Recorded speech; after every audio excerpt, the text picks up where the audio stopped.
Kita beralih ke informasi mancanegara, pemirsa. Perang Israel-Hamas telah berlangsung setahun lebih dan di tengah seruan gencatan senjata, peperangan justru meluas ke Lebanon.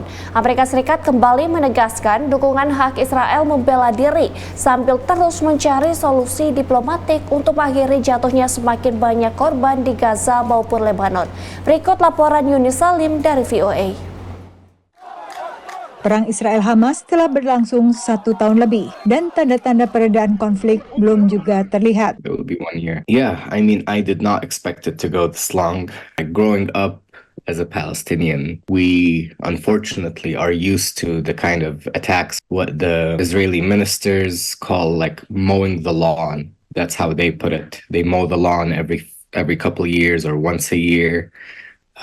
Where they'll attack Gaza for a few weeks or a month, kill several hundred, maybe several thousand, and then stop. Mu'atas Salim adalah seorang diaspora Palestina di Amerika Serikat dan aktivis yang menyerukan gencatan senjata. Ia sendiri telah kehilangan 100 lebih anggota keluarga besarnya dalam pertempuran di Gaza. 161 exactly that have been killed, and none of them passed first cousin. So, because my dad has 9 siblings, so 10 including him. Di Israel, sorotan warga setahun sejak perang meletus lebih tertuju pada masih ditahannya sekitar 100 sandera oleh Hamas. As a nation, we have to remember this as part of the Jewish history to remember.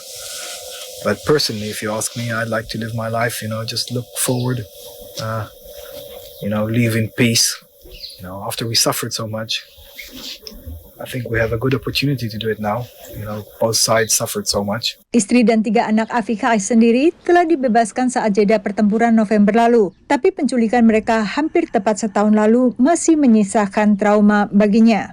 Perang Israel melawan Hamas di Gaza ini tidak hanya berkepanjangan, tetapi juga meluas ke Lebanon, dengan serangan kepada kelompok Hizbullah bahkan hingga ke ibu kota Beirut. Menurut pejabat Lebanon, serangan Israel telah menyebabkan kematian sekitar 2.000 orang dan lebih dari 1 juta orang mengungsi ke wilayah lebih aman. Analis mengatakan Amerika kembali berada dalam posisi sulit. Well, it has very little leverage over Hamas. Little to none. And I think we can question the U.S.'s leverage over Netanyahu and Israel as well.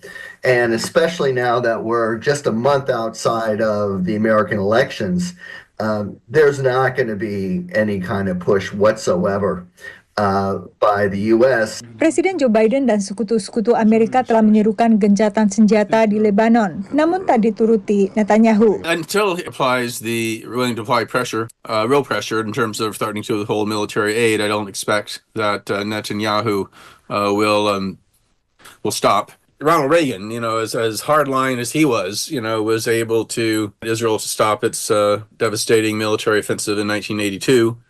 Which is even more severe than what Israel's been doing now. Pertengahan 1982, konflik juga meluas ke Lebanon seperti sekarang ini. Dan Israel masuk ke Lebanon hingga Beirut untuk menyerang anggota Organisasi Pembebasan Palestina PLO. Dari Washington, Yuni Salim dan tim VOA.